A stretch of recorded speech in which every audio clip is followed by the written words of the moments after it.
आज के शो में पीटीआई के गिरफ्तार शरपसंदों के होशरुबा इंकशाफात,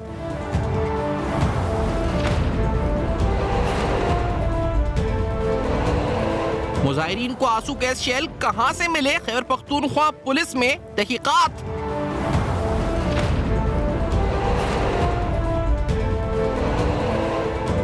इस्लामाबाद में कितनी हलाकतें हुई, वफाकी हुकूमत और पीटीआई में तनाजा।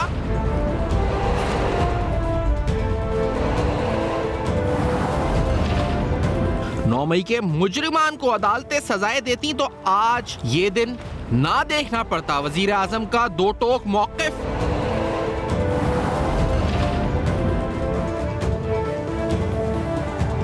पीटीआई की कोर कमेटी और सियासी कमेटी का इजलास, बुशरा बीबी के किरदार पर बहस।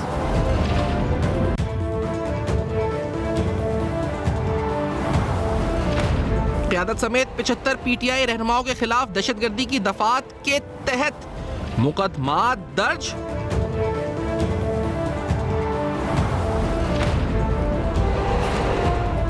पीटीआई को चेक करना चाहिए, बुशरा बीबी 2 नंबर गेम तो नहीं खेल गई, ख्वाजा आसिफ का मौक़िफ़।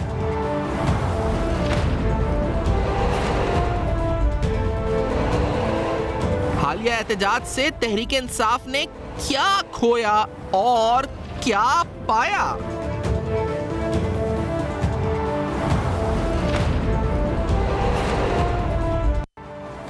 अस्सलाम वालेकुम। पस पर्दा हक़ाइक़ सनसनीखेज़ इंकशाफात, प्रोग्राम बेनकाब। मैं हूँ आपके साथ सैफान खान। नाज़रीन, पाकिस्तान तहरीक इंसाफ के एहतजाज और उस सिलसिले में जो उनके कारकुनान इसमें शामिल थे, उनके होशरुबा इंकशाफात का सिलसिला जारी है। हमने देखा कि पाकिस्तान तहरीक इंसाफ के गिरफ्तार जो कारकुन हैं, जिनके बारे में पीटीआई ने दावा ये किया कि वो बिल्कुल इनोसेंट थे, बिल्कुल ऐसा हरगिज़ नहीं है। जो गिरफ्तार हुए उनकी जानिब से होशरुबा इंकशाफात हुए।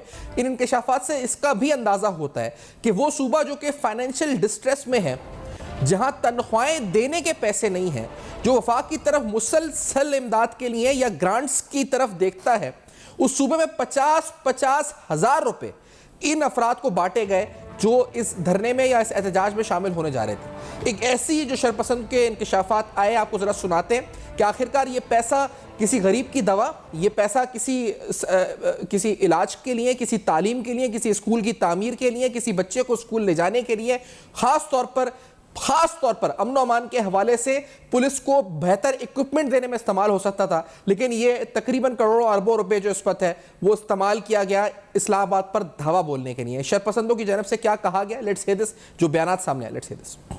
पीटीआई वो पार्टी वालों ने हमसे रब्ता किया था कि आप लोगों ने आना है एहतजाज पर इस्लामाबाद, तो हमें उसमें रास्ते के लिए 50,000 रुपये भी भेजे। हम लोग यहाँ पर आए, लड़ाई झगड़ा जब हो गया तो पीटीआई वाले जो है ना सारे भाग गए। मैंने गाड़ियाँ देखी आती हुई तो मैंने उनको हाथ दिया, उन्होंने रोक दी। मैंने उनसे ऐसे कहा कि मुझे जाना है इस्लामाबाद, तो उन्होंने बोला ठीक है आप बैठ जाएँ। मैं बैठ गया, लेकिन जब मैं अंदर बैठा तो मैं बड़ा परेशान हो गया उन बंदों के हुलिये देखकर। वो अजीबो गरीब किस्म के बंदे थे, डाटे बांधे हुए थे, उन्होंने डंडे वगैरह, पत्थर वगैरह, हर चीज़ उनके पास थी। मैं तो बड़ा परेशान था कि क्या करूं उनका, पर खैर वो इतने बहुत ज़्यादा थे, मैं खामोशी से बैठा रहा। खैर आगे गए तो देखा तो उनको पुलिस की पिकेट ने रोका। उन्होंने बजाय रुकने के उनके ऊपर जो है ना वो उनके पास गोलियाँ थी, कोई गुलेल के साथ उन्होंने वो भी मारी और उनके ऊपर डंड पथराव भी किया और वहाँ से वो गाड़ी भगा के ले गए। आगे गए तो टूल प्लाजा के पास जो है ना नफरी ज़्यादा थी, इसलिए ये उतर के उन्होंने वहाँ से गलेल से भी उनसे हमला किया और जो सामने इनकी चीज़ आ रही थी जलाने में बड़ी मुश्किल से अपनी जान बचा के कोने में छुप गया। मैं तोरगढ़ का रहने वाला हूँ, मैं होटल का काम करता हूँ। पीटीआई वाले आए, उसने मुझे कहा कि भाई हमारे बंदों को खाना देना है, तो मैंने खाना उनको दे दिया। उसने बोला मैं पैसे दूंगा, फिर उन लोगों ने तोड़ फोड़ किया होगा, वो भाग गए, मेरे को पकड़ के पुलिस वाले उठा के लेके गए। डंडे शंडी और पेट्रोल का बोतल आवाम के पास था, इधर तोड़ शुरू कर दिया और फिर खुद भाग गया और हम पकड़ गया।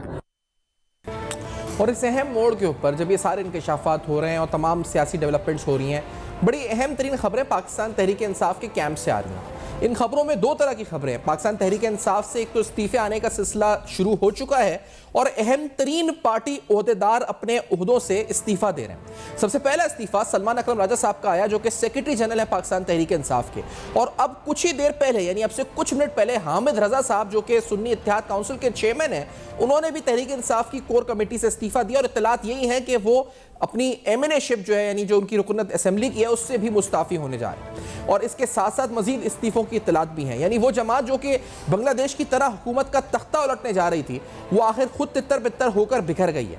दूसरी जानिब बुशरा बीबी के खिलाफ बयानात का सिलसिला जारी है।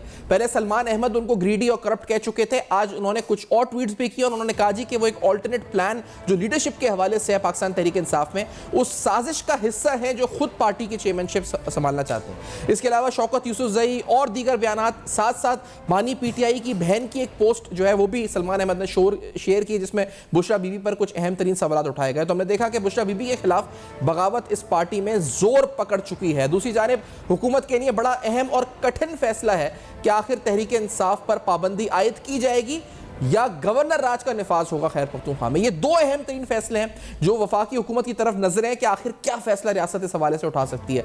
वजीर आजम शहबाज शरीफ साहब ने कल बड़ा कैटेगोरिकली जो बयान दिया था सानिया 9 मई और ये जो वाकयात और 2014 के धरने से किस तरह रिलेट किया था, क्या कहा था, लेट्स से 14 से पहले इस्लामाबाद पर चढ़ाई का कुछ तसव्वुर भी नहीं किया जा सकता था। फिर इन फसादियों ने दोबारा फसाद में जाने का पूरा प्रोग्राम रचाया। यहाँ पर उनको अगर अदालतें कड़ी सजाएं वक्त पर दे देती तो आज हमें ये दिन न देखना। बतौर एग्जीक्यूटिव हमें और इंस्टीट्यूशंस हमें मिलकर ये फैसला करना है कि हमें आज के बाद इन फसादियों को, पाकिस्तान के दुश्मनों को अब मज़ीद मौका हमें नहीं देना चाहिए। अल्लाह ताला के फजल करम से ये जो सरकशी थी, ये चढ़ाई थी, अपने ही दारुल खिलाफ के खिलाफ उसने वो दम तोड़ गई कल रात को। जिस मुल्क ने उसको इज़्ज़त दी, रोज़गार दिया, तालीम दी, मौके दिए तरक्की करने के, वो उसी मुल्क का दुश्मन हो जाए और दुश्मनों से भी आगे बढ़ के वो पाकिस्तान की मुखालफत करे और दुश्मनी की इस हद तक चला जाए कि मुल्क खुदा न खास्ता बर्बाद हो जाए, कोई परवाह नहीं। तो एक तरफ जहां इस्तीफों का मौसम चल पड़ा है पाकिस्तान तहरीक इंसाफ में, जहां पाबंदी या गवर्नर राज की बातचीत या बाज़गश्त है, वहीं पीटीआई के social media warriors, YouTubers, paid marketing agents, उनकी पूरी कोशिश है कि किसी तरह लाशों के नंबर गिन गिन के बढ़ा सकें और जो हैं या नहीं हैं उनकी तादाद में इजाफा किया जा सके। कहीं 300, कहीं 400, कहीं 100, कहीं 1600, यानी कोई फिगर ही समझ में नहीं आ रही। ऐसा लग रहा है कि जैसे कि बहुत बड़ा कोई इस वक्त, उसके लिए आलमी जरीदों को कहा क्या इस वक्त उल्टा सीधा फैक्ट इधर आगे पीछे करके कोट करने की कोशिशें की जा रही हैं, भरपूर तरीके से कोशिश की जा रही हैं। आज अता ताड़ साहब ने कुछ गुफ्तगू की थी मीडिया से, कुछ इंटरनेशनल मीडिया से भी उन्होंने कुछ वजाहतें की थी। क्या उन्होंने कहा था जरा सुनाते हैं आपको, let's say this. Miscreants, they were armed with latest weaponry. They were carrying tear gas shells. They were carrying pebbles. They were carrying catapults. They had all kinds of weaponry with them. They, armed with latest weaponry, brought their workers, supporters to not only carry out a sit-in in Islamabad, but also they intended to occupy Parliament House like they did in 2014. At that time also they entered red zone and in the name of sit-in, and eventually they overran Parliament House. They burned this building where we are sitting, the PTV headquarters. And subsequently we see that there is a pattern of violent politics that PTI has been carrying out. सवाल यह है जी कि इस्तीफे क्यों आ रहे हैं पाकिस्तान तहरीक इंसाफ में? क्या क़यादत की तब्दीली होने जा रही है? क्या कोई पावर स्ट्रगल है जिसका मुस्तकबिल का मंजरनामा क्या हो सकता है? और सबसे अहम सवाल कि अब क्या तहरीक इंसाफ पर पाबंदी लगनी चाहिए? कुछ बलूचिस्तान असेंबली में तो करारदाद सामने आई भी है, क्या इस हवाले से कोई फैसला उठाया जा सकता है? गवर्नर राज के हवाले से भी हम बात करेंगे after this very short break. बेनकाब में हमारे साथ रहिए। Welcome back. आप देख रहे हैं बेनकाब। अहम तरीन सवालात पाकिस्तान तहरीक इंसाफ के हवाले से, क्या हुकूमत फैसला कर सकती है और क्या फैसला होना चाहिए? रज़ा हारून साहब पाकिस्तान पार्टी के सीनियर रहनुमा प्रोग्राम में साथ मौजूद हैं। रज़ा साहब बहुत शुक्रिया, आपने प्रोग्राम में ज्वाइन किया। क्या आपको लगता है कि पाबंदी लगनी चाहिए पाकिस्तान तहरीक इंसाफ पे? Will it be the right decision? Raza Haroon sahab, मैं समझता हूँ कि एक सियासी जमात पे जो इलेक्शन जीती और आवाम के वोटों से आई हो, उस पर पाबंदी लगाने के लिए बड़े सॉलिड ग्राउंड्स होने चाहिए, एविडेंस होने चाहिए। जी। सिर्फ पुरतशद्दुद कार्रवाइयाँ, वायलेंस या रैलियां निकालना जिसका कोई बेहंगम हो, ये अलोन इतना बड़ा रीजन नहीं बनेगा। हाँ, ये जरूर हो सकता है, मैं समझता हूँ कि पाबंदी लगाने के बजाय जो लोग इन जराइम के जिम्मेदार हैं, देखिए आप चंद लोगों के जराइम को या चंद लोगों के एक्ट को अब एक पूरी पार्टी को जो अवाम की नुमाइंदा होती है आप उस पर नहीं लगा सकते ना। तो पहले तो आप उन चंद लोगों को आइडेंटिफाई करें, उस प्लॉट को आइडेंटिफाई करें, उसको एक्सपोज करें, उसकी एविडेंस प्रोवाइड करें, उसके विटनेसेस प्रोवाइड करें। ये नेक्स्ट स्टेप है कि उस पार्टी पे पाबंदी लगाई जाए कि ना लगाई जाए। तो मैं इसमें थोड़ा कॉशियसली चलूंगा, अगर मैं गवर्नमेंट हूं तो I would not advise them क्या पहले। लेकिन हाँ, क्या सारे इंग्रेडिएंट ये पूरे करते हैं? बिल्कुल करते हैं। देखिए, एक प्रोविंस का वजीर आला जो कि स्टेट का पार्ट है, आर्टिकल 7 के तहत वो भी स्टेट है, अगर वो एक स्टेट का हिस्सा अपने स्टेट के दूसरे विफाक की तरफ उठकर आता है तो ये कॉन्सेप्ट कहलाता है state with in A state. ये कॉन्सेप्ट की शबी आना भी मैं समझता हूँ इनफ है।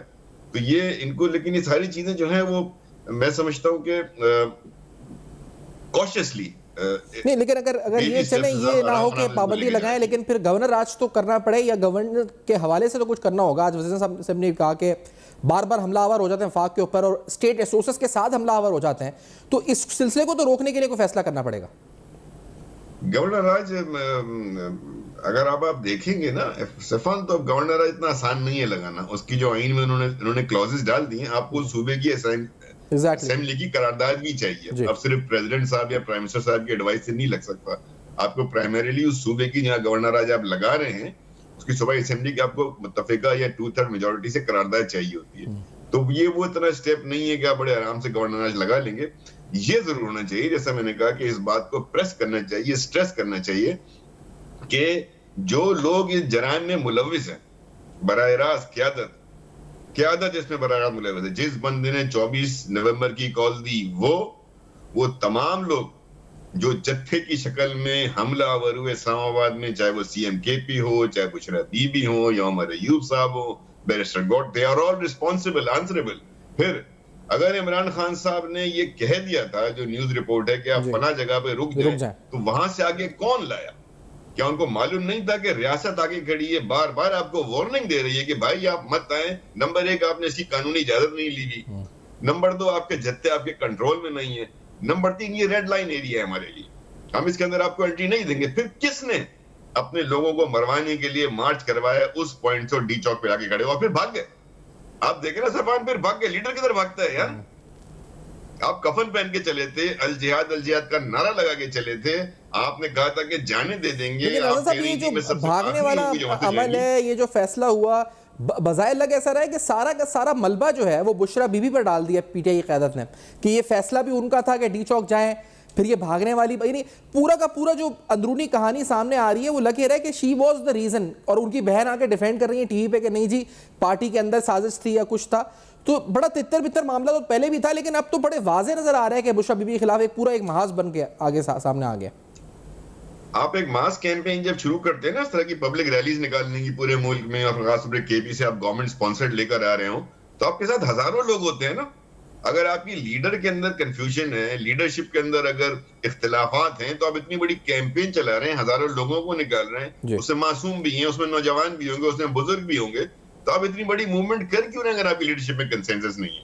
आप देखें ना, बैरिस्टर सैफ का बयान किया है, फिर आप मोहतरमा को देखें, मोहतरमा की लॉन्च हुई है अवामी मैसेज से, पब्लिक उन्होंने एक मैसेज डाला, उसमें उन्होंने इस्लामी टच डाला, खामखा हमारे ब्रदर मुल्क, हमारे मोहसिन मुल्क सऊदी अरब को इन्वॉल्व किया। फिर नेक्स्ट डे उनकी तकारीर सुने आप, फिर ये जो, लेकिन फिर आप सवाल ये भी पैदा होता है ना, जो बड़ा इंपॉर्टेंट है, कि ये PTI की क़यादत क्या कौन लोग हैं? भेड़ बकरियां हैं क्या ये गुलाम लोग हैं? क्या ये इंस्ट्रक्शंस ले रहे हैं? क्या इनके अंदर इतनी हिम्मत नहीं थी कि भाई खड़े हो जाते, फैसला करते, चेयरमैन जो बैरिस्टर गौर हैं, सेक्रेटरी जनरल सलमान कमराज हैं, फैसला करते, वरीब साहब फैसला करते, अली अमीन साहब फैसला करते। ये बुशरा बीबी का मसला तो नहीं था ना, वो तो निकल गई सेफ। जो हजारों लोग आपके साथ आए थे वो फंस गए बेचारे, उनके लिए तो फैसला फिर आपने नहीं किया ना, आपने अपनी, तो आप इसका मतलब है क़यादत के अहल भी नहीं है, आपको तो पार्टी का लीडर भी होना चाहिए। लेकिन ये जो बात सी सामने आई है रज़ा हारून साहब, वो ये आई है कि जो बैरिस्टर गौहर या दूसरी क़यादत थी, उन्होंने बुशरा बीबी को कहा, बुशरा बीबी ने कहा कि मेरे शौहर ने तो मुझे यही कहा है कि आपको डी चौक तक जाना है। तो मुझे तो सिर्फ उनका, जब तक मुझे उन्हीं की बात सुननी है, तो ये उनके शौहर ही तो कोई डबल गेम नहीं खेल रहे थे कि आधे लोगों को कह रहे थे इधर रुक जाओ, आधे लोगों को उधर, ये क्या हो रहा था? माइंड गेम था, क्या था ये बुशा बीबी को लीडर बनाने की कोशिश कोई पता नहीं। अगर आप बानी को जानते हैं, उनके पिछले देखें ना, उनकी आप एक हिस्ट्री देखें, खासतौर पे वोट ऑफ नो कॉन्फिडेंस के बाद उन्होंने, इसमें कोई शक नहीं है, बड़े बड़े प्रोग्राम किए, लेकिन एक भी उनकी एजिटेशन के लिए निकाली भी रैली, एक मुझे बता दें कि उन्होंने अपने कोई मकसद हासिल किया, एक भी नहीं मकसद हासिल कर सके। इसलिए मैं समझता हूं कि ये पॉसिबिलिटी है कि कंफ्यूजन क्रिएट किया गया हो, लेकिन फिर क़यादत कंफ्यूज क्यों? क़यादत के सामने ग्राउंड पे सैफान हजारों लोग थे जो उनकी जिम्मेदारी थी उनकी जान और माल की हिफाजत करना, उनकी जिंदगी की हिफाजत करना, वो वहां से भागे। ऐसे लोगों को क़यादत से आज खुद इस्तीफा दे देना चाहिए था। भाई एक आदमी सीएम है यार, वजीर आला है अपने सूबे का, आप तो अपनी गार्ड वार्ड लेके आपको 2 घंटे पहले इंफॉर्मेशन मिल गई, आपने ना किसी को बताया, अपने गाड़ियां दवाई आप भाग गए। और उस वक्त एक बात आप नोट कीजिएगा, अगर आप वो वीडियो देखें तो जो कारकुनान थे उनमें बड़ा तेज था, वो गाड़ी को पीट रहे थे। कोई पता नहीं कि इनकी गाड़ियां निकलने के बाद अगर चंद 100,000 लोग तो इनमें भगदड़ मची हो, स्टैम्पीड हुआ हो। कुछ लोग, मुझे शक है, इसकी तहकीकात होनी चाहिए, कुछ लोग हो सकता है उस वजह से जख्मी हुए हो, कुछ लोग उनके हाथ में असले भी थे, डंडे भी थे, किसको मालूम गोली कहां से चली, किसको मालूम कौन क्यों मरा।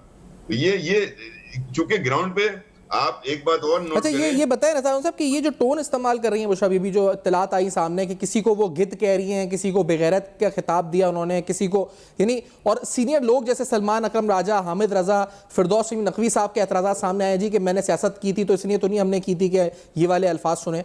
तो वो ये क्या उनको डील करना नहीं आ रहा है इन पॉलिटिशियंस को, या वो ये भी उनकी टैक्टिकली बड़ा प्लान्ड ये अटैक है ऑन दीज पॉलिटिशियंस? क्यों ऐसी बातें कर रही हैं? आई थिंक ये रिडिकल करना होता है। और इतनी सी प्रॉब्लम ये है ना सैफान, अगर आप पीटीआई की लीडरशिप देखेंगे तो कोई सीनियर और एक्सपीरियंस लीडरशिप भी नहीं है। नहीं, फिरदौस शमी नकवी साहब चूंकि गो के बहुत पुराने, लेकिन नेशनल लेवल पे कभी नहीं रहे, कराची लेवल पे रहे। Exactly. तो उनकी पूरी लीडरशिप में आपको संजीदा किसी की एक्सपीरियंस लोग नहीं मिलेंगे, नोवाइसेस मिलेंगे, नए लोग मिलेंगे। बैरिस्टर गौर हैं या शोएब शाहीन साहब बैठे हुए हैं, या इवन शेख वकास किसी और पार्टी से आए हुए आदमी है ना। तो लेकिन ये अंदाजे बयां, अंदाजे तखादुब किसी तौर पे बर्दाश्त नहीं कर सकता। एक बात और देखिए, आप जितने लोग बैठे हुए हैं, इनकी फर्स्ट मौजूदा tier, second tier, MNAs, MPs, एक आदमी अरेस्टेड नहीं है, एक बंदा अरेस्ट नहीं हुआ। इसका मतलब है सब भाग गए, जो जहां था वहां से भाग गया। क्यों नहीं कोई आदमी अरेस्ट हुआ? हमने रैलियां निकाली हैं, चले एमकेएम पे थे जब रैलियां निकाली हैं, पीपल्स पार्टी की रैलियां देखते हैं, जमात इस्लामी की देखते हैं, जेयूआईएफ की रैलियां देखते हैं।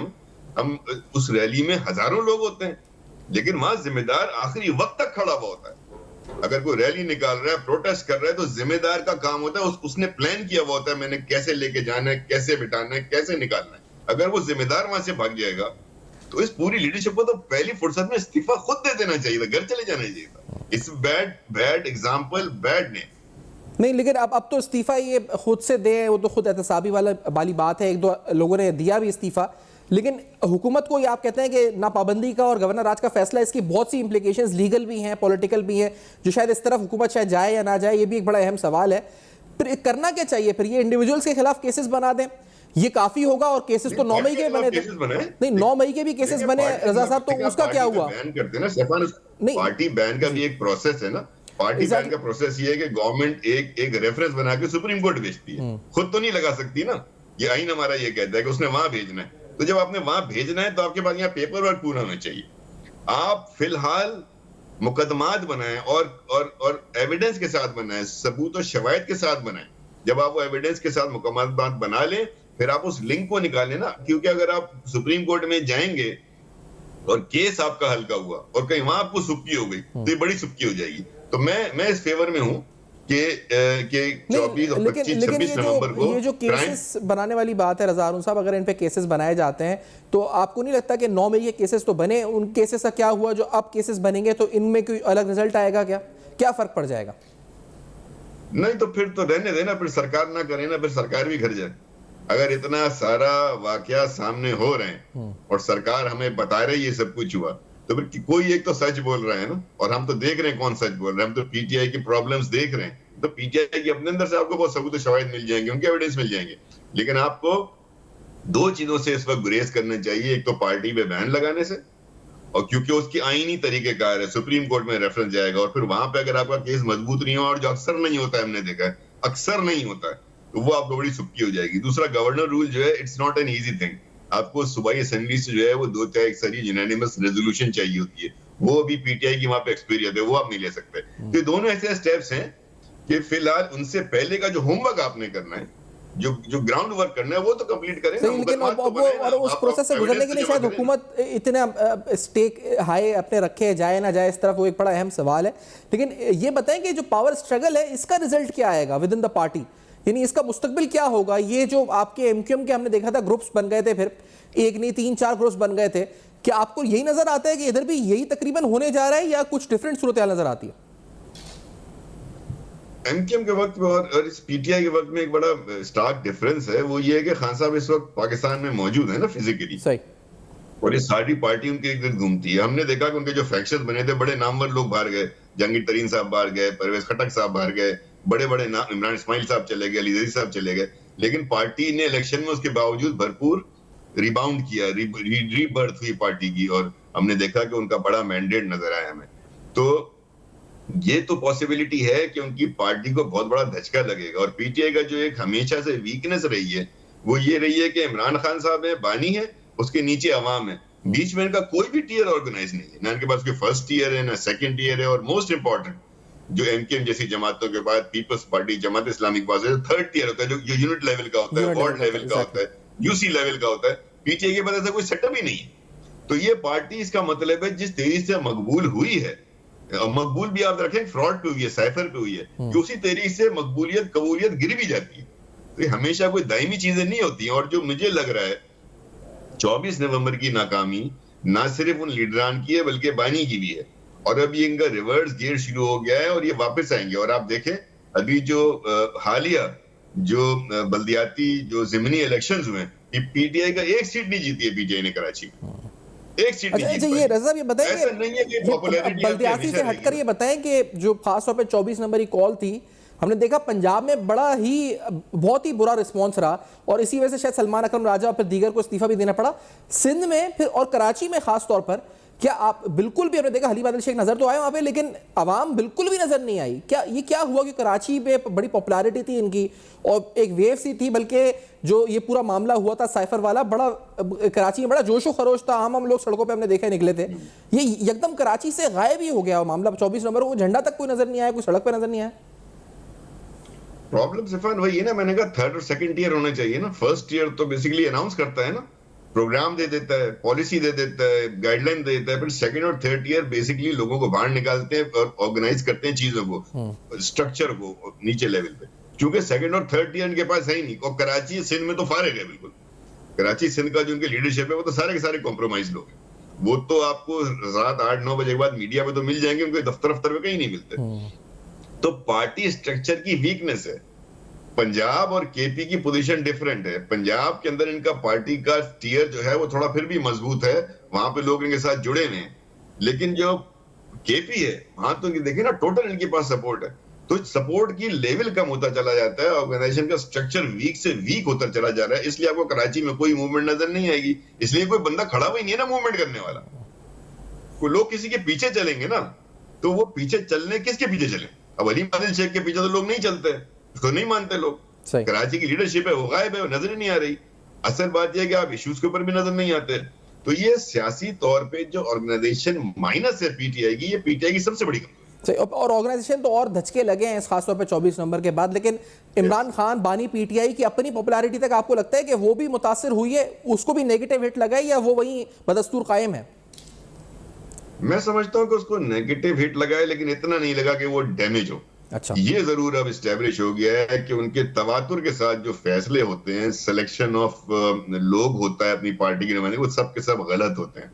जितने उन्होंने खुद सिलेक्शन किए हैं, चाहे वजीर आला बुज़दार का हो, चाहे और सिलेक्शन हो, चाहे पार्टी के चेयरमैन के हो, सेक्रेटरी जनरल के हो, वो तमाम चीजें ऐसी है ना जो कि उनकी ability to select right people for the right job, exactly, ये उनकी कॉम्प्रोमाइज नजर आती है। फिर उनकी एबिलिटी टू फोरसी, मतलब उनका 24 तारीख को फाइनल कॉल का ऐलान कर देना इतना बुरा पॉलिटिकल डिसीजन है कि ना उन्होंने किसी से कोई कंसेंसस किया, ना मशवरा किया, ना कंसल्ट किया, ना उनको ये पता था कि ग्राउंड रियलिटी क्या है बाहर। ना उनको ये मालूम था कि उनके लोग जो है आधे से ज्यादा लोग तो कॉम्प्रोमाइज है, इनको बुला के वो बात कर रहे हैं, और उन्होंने 24 तारीख की फाइनल कॉल दे दी। यानी देखे ना, इतना बुरा पॉलिटिकल डिसीजन है। तो आहिस्ता आहिस्ता ये चीज भी लोगों के अंदर जब उनका ये बुखार उतरेगा, ये लॉयल्टी का और मोहब्बत का और वफादारी का बुखार उतरेगा, तो फिर उनको ये बातें समझ में आना शुरू हो जाएंगी कि ये सारे का सारा मामला लीडरशिप की वीकनेस है। ये बानी जो है और इस वक्त तो रज़ा साहब सिनेरियो यही नजर आता है कि हर कोई एक दूसरे पर इल्जाम लगा रहा है। बाहर जो क़यादत बैठी है वो यहाँ वाली पे इल्जाम लगा रही है, यहाँ जो क़यादत बैठी है वो आपस में सूबों के दरमियान जंग चल रही है। पंजाब ने कुछ नहीं किया तो खैबर पख्तूनख्वा हमने सब कुछ किया, और फिर विदिन खैबर पख्तूनख्वा भी ग्रुप्स बन गए। यानी कोई अली अमीन का ग्रुप है तो कोई आतिफाना ग्रुप है, तो उसमें भी ग्रुप्स बन गए। ये बिल्कुल ही जिसे कहा जाए कि तितर बितर होके सब बिखर चुके हैं कि कौन कहां और एक दूसरा। ये सिनेरियो सब बन चुका है। और बाहर वाले तो आपको भी एक्सपीरियंस होगा, बाहर वाले तो वो होते हैं जिनको ग्राउंड रियलिटी का पता ही नहीं होता कि हो क्या रहा है इधर मुल्क के अंदर, और वो वहां बैठ के शहबाज गिल टाइप के लोग। इनकी एक और जो बदनसीबी है ना सफान जी, मैं हैरान होता हूं कि ये कैसी पार्टी है, इतनी मास सपोर्ट और सोशल मीडिया पे चल रही है यार। इनके जो बाहर बैठे हुए सोशल मीडिया वो गाइड कर रहे हैं। ये इस पार्टी को सबसे पहला फैसला तो ये करना चाहिए कि सोशल मीडिया से अपने को कट ऑफ करे, बर्बाद कर दिया उसने। यानी सोशल मीडिया पे अच्छा, आज शेर अफजल मरवत साहब ने ट्विटर पे ऐलान किया कि वो ट्विटर छोड़ रहे हैं, गालियां देने का वक्त उनके पास नहीं है, और कहते हैं ये 100 के टोले बना के प्रॉक्सीज के जरिए गालियां दी जाती हैं। तो पीटीआई के रहनुमा गालियां शेर अफजल मरवत साहब छोड़ रहे हैं, उन्होंने पोस्ट किया था जी। ये कहते हैं ना कि वो तजर्बा हुआ ना, फ्रैंकस्टाइन मॉन्स्टर क्रिएट किया था दूसरों के लिए, ये पलट के आप पे आएगा। ये रात को भी तजर्बा हुआ, जिस तरह से अली अमीन गंडापुर और बुशरा बीवी की गाड़ी के ऊपर डंडे बरसाए जा रहे थे, शीशे तोड़ रहे थे, लोग रोक रहे थे। यही वो चीज है जो पलट के इनकी तरफ आएगी। आप दूसरे के लिए गड़ा खोद रहे थे, आज आप खुद उसमें गिर रहे हो। ये बदतमीजी की जुबान हमारी सियासत में पहले नहीं थी, बहुत तमीज तरीके से होता था मामला, इतराज भी होता था, इख्तिलाफ भी होता था, गालियां नहीं दी जाती थी। ये गालियों का कल्चर, ये गंदी जुबान, ये बदतमीजी, बदतहजीबी, ये पीटीआई ने इंट्रोड्यूस करा है सोशल मीडिया से। और जब तक ये सोशल मीडिया, ये जो इन्फ्लुएंसर्स है ना, नाम नया चंद सियाफी हैं जो यूट्यूबर्स हैं, उनसे जान नहीं छुड़ाएगी, ये पार्टी अटकी रहेगी। अच्छा, गिरेगी नीचे। वो यूट्यूबर तो रज़ा हारून साहब इस वक्त लाशें तलाश कर रहे हैं, वो मेरे ख्याल से गिनती बढ़ाने के लिए कि किसी तरह बढ़ जाए, वो तो फोकस्ड है एक ही तरफ के, वो किसी तरह लाशें के नंबर बढ़ा सके, किसी तरह बता सके। कैसे करोगे जी? ये कैसे हो सकता है? मुझे बताओ, हमने बड़े बड़े प्रोग्राम किए हैं ना, कारकुनान आपके साथ हैं, जिम्मेदारान आपके साथ हैं। भाई रात को फर्ज करें कोई हादसा हो जाए, कोई वाकया हो जाए, आपको अगले दिन या तो रात को पता होता है, अगले दिन पता होता है कौन सा बंदा आपका गायब है, कौन सा बंदा मिसिंग है। तो ऐसा कौन सा डेटा है? और कोई बोल रहा है 6, कोई बोल रहा है 2, कोई बोल रहा है 20, कोई बोल रहा है 278। अभी मैंने सुना किसी ने 800 बोल दी। यार चार आदमी का लतीफ खोसा ने 278 बोला है, शेख वकास अकरम ने 100 से ज्यादा बोला है, रऊफ हसन ने शायद 30 बोला है, सलमान खान राजा ने 8 बोला है। तो ये बड़ा वेरिएशन है, 300 से लेकर 8 तक, शायद 800 भी आ गया इस फिगर में। मैं चंद का तो मैं इसलिए भी कह सकता हूं कि जो भगदड़ और स्टैम्पीड हुआ होगा ना अली अमीन के भागने की वजह से, मुझे लगता है ये कैजुअलिटीज उस वक्त की हैं।